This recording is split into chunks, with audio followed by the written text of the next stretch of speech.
Welcome into the recap of the Bears 31-10 blowout loss to the Jets today at the Meadowlands in New Jersey. I'm David Kaplan. The recap is brought to you by your Chicagoland Chevrolet dealers, ChevyDriveChicago.com, where you can find them. All right, let's get into all of this. First of all, it was a good day for the Bears today, folks.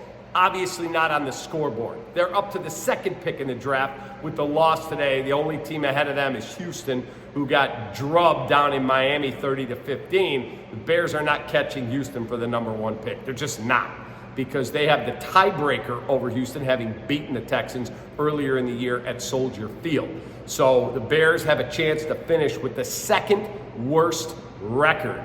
That is going to be a good thing, because this team was never going to the playoffs, and this team was never, ever going to win 9-10 football games and get to the playoffs and make any kind of noise. Those are what you have to look at with this team. When they get rid of all the talent Ryan Poles has let walk out the door and not replaced with veteran guys, they picked a lane. So this is what happens. Now they get the Packers next week.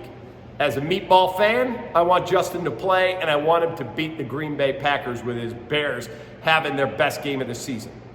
Is he going to play? I don't know. They got the bye after that. Then you get the Eagles and the Bills, and you're at the Lions, and you get the Vikings to end the season. There's a chance he gets shut down for the rest of the year. There is. There's also a chance that he says, hey, I'm ready to go, because he warmed up today and did not play, and that was a prudent, smart decision. Let me be clear.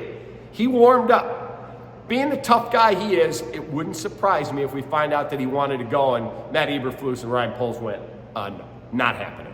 They know what the future of this franchise is. It's that kid, and it's what they do in the upcoming couple drafts, and with all the money they have, $125 million in cap space.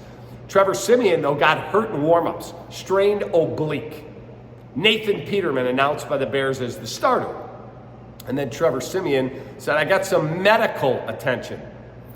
That's called a shot of Toradol when I asked Alex Brown, Lance Briggs, and Coach Wanstead on the Football After Show. Alex said, oh man, that takes all the pain away. They've all experienced that stuff.